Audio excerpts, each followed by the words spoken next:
Hi folks, Seth Leipson here. Thanks for watching my monologue. In these uncertain times, you may be thinking about personal protection. If you are, I urge you to visit my friends at Guns Etc. They'll help you find the perfect protection for yourself and your family, and they can even teach you how to use it. They've been protecting Arizonans for over 33 years, and they stand for the great principles this country was founded upon. Or you can just click on gunsetcetera.com. And if you like my monologues, please subscribe to 960 The Patriots YouTube channel. Welcome back. January 28th, 2021. Have we not agitated and tortured our children quite enough? This was the question I was raising yesterday, having read there is now a Netflix special aimed at toddlers in preschool, produced by the radical racialist Dr. Ibram Kendi. In Kendi's book version, Anti-Racist Baby, toddlers are encouraged to, among other things, shout, "There's nothing wrong with the people. Celebrate our differences, knock down the stack of cultural blocks. Confess when being a racist, grow to be an anti-racist, believe we shall overcome racism." Toddlers, 3 and 4-year-olds. Now, the first thing that comes to mind is, why would a child need to be taught anti-racism in the first place? Are children naturally born thinking in terms of race? Or rather, are efforts like this geared toward getting them to think in terms of race? If anyone needs help here, the answer is it's the second. Children are, in point of fact, not born thinking people of color are better or worse. As Rogers and Hammerstein instructed many years ago, you've got to be taught before it's too late, before you are 6 or 7 or 8, to hate all the people your relatives hate. You've got to be carefully taught. You have to be taught to hate. I learned of this project right after I learned of the BLM curriculum taking place in schools beginning next week. For example, the Ames, Iowa Community School District is deploying a 13-point curriculum for its students. Among those 13 points, quote, "We are committed to dismantling the patriarchal practice that requires mothers to work double shifts, that require them to mother in private even as they participate in justice work."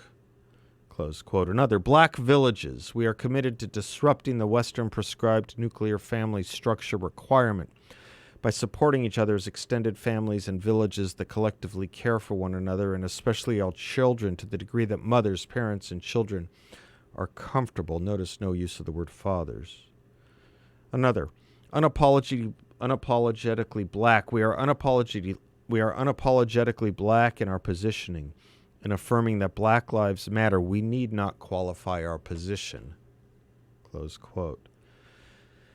In reverse, note that last one, we need not qualify our position. No discussion, no debate, no question as to if any of this is good pedagogy, much less good political practice or philosophy. It is a mandated or coerced article of faith that must be confessed. No need to qualify this position, peremptorily cutting off all debate, including, quote, debate about disrupting of the Western prescribed nuclear family structure. Why debate the good or import of a two-parent family? It must be disrupted. Why? And why in the name of Black Lives Mattering? Is less two-parent families a good thing for Black lives or any lives? Only if one is a Marxist, divorced from all reality, where the worse things are, the better they are, for revolutionary purposes. This is not an exaggeration. According to the latest census report, 60% of black children, 31.2% of Hispanic children, and 21% of white children are living absent their fathers. I've seen numbers even higher than all those. It was just under 25% for black Americans when Daniel Moynihan wrote his now famous report in 1965. Just under 25% to now 60%. Let me quote from Isabel Sawhill of the Brookings Institution, if I might. Brookings being a left-of-center think tank, the equivalent of the Heritage Foundation on the left, just so I won't be accused of sifting the message through a right-wing or conservative set of talking points. And you tell me if the very first and most blaring thing, never mind the other nonsense the BLM movement stands for, has any relationship at all with helping black lives. Quoting from Brookings, quote, "There is a wealth of research that marriage is good for children. Those who live with their biological parents do better in school and are less likely to get pregnant or arrested. They have lower rates of suicide, achieve higher levels of education, and earn more as adults.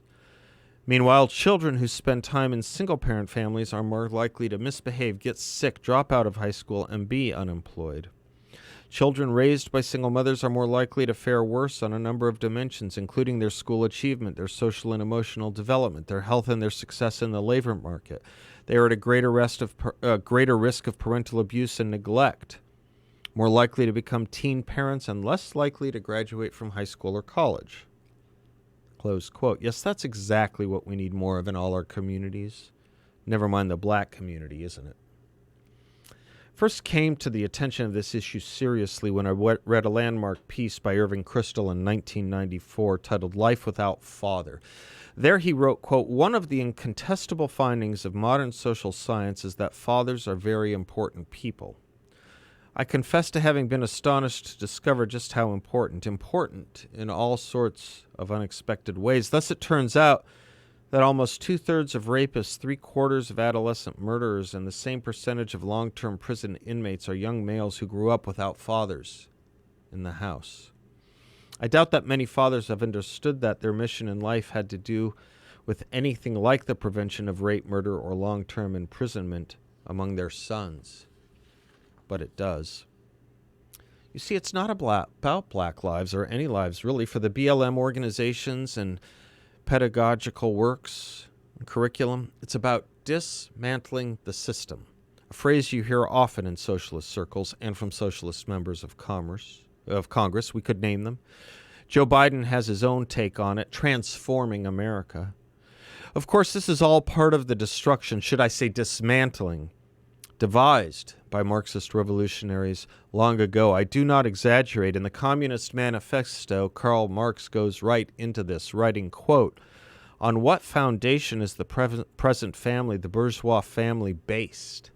On capital, on private gain. In its completely developed form, the family exists only among the bourgeois," close quote. Frederick Engels himself, Karl Marx's co-author, wrote his own book, a whole book on the need for the dismantling of the family.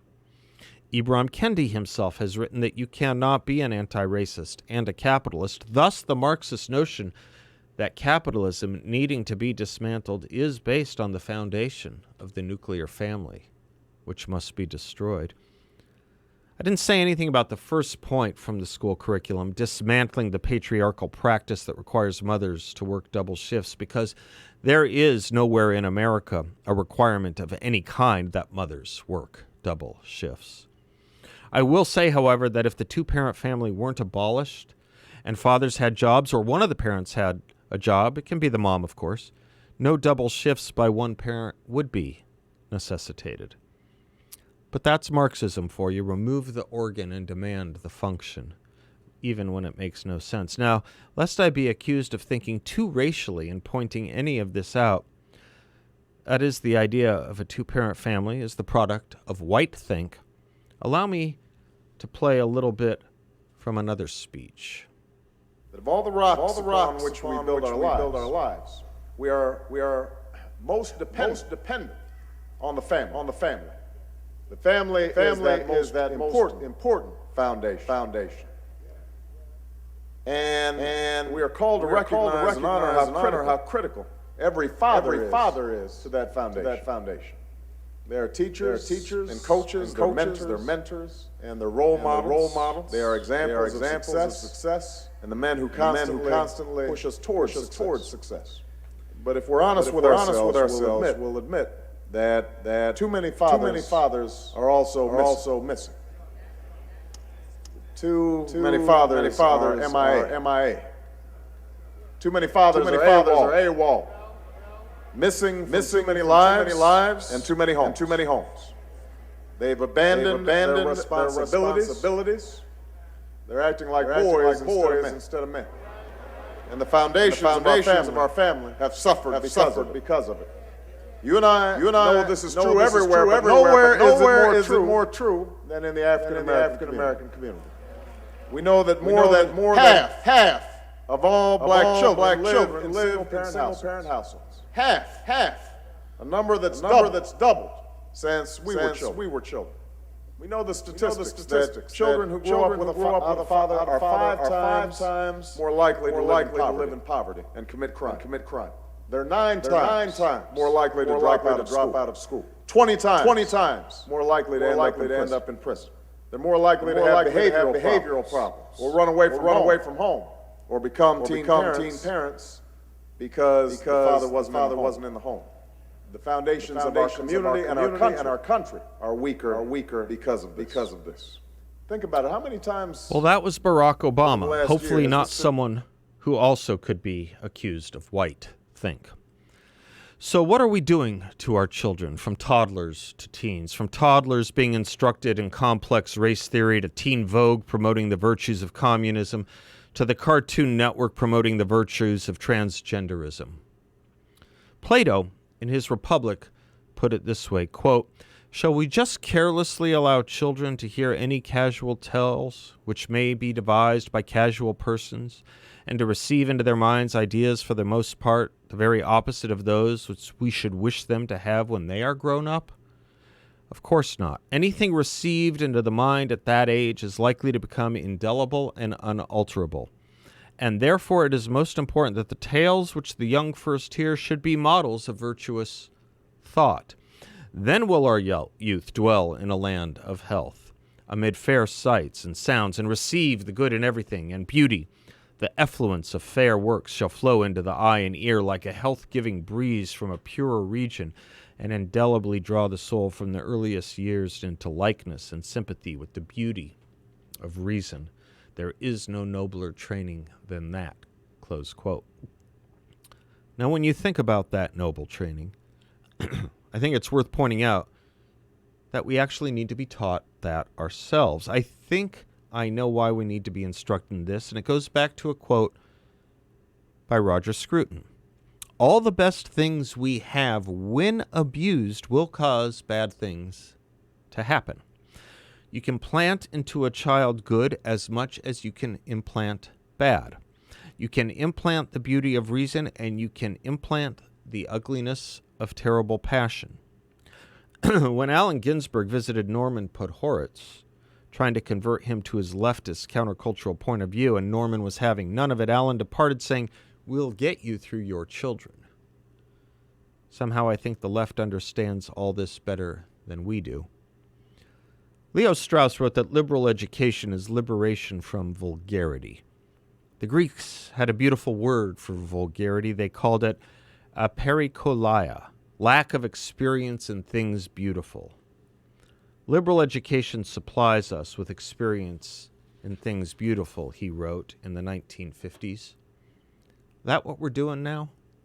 Or are we training in the experience of things ugly? I'm Seth Leibson. We'll be right back.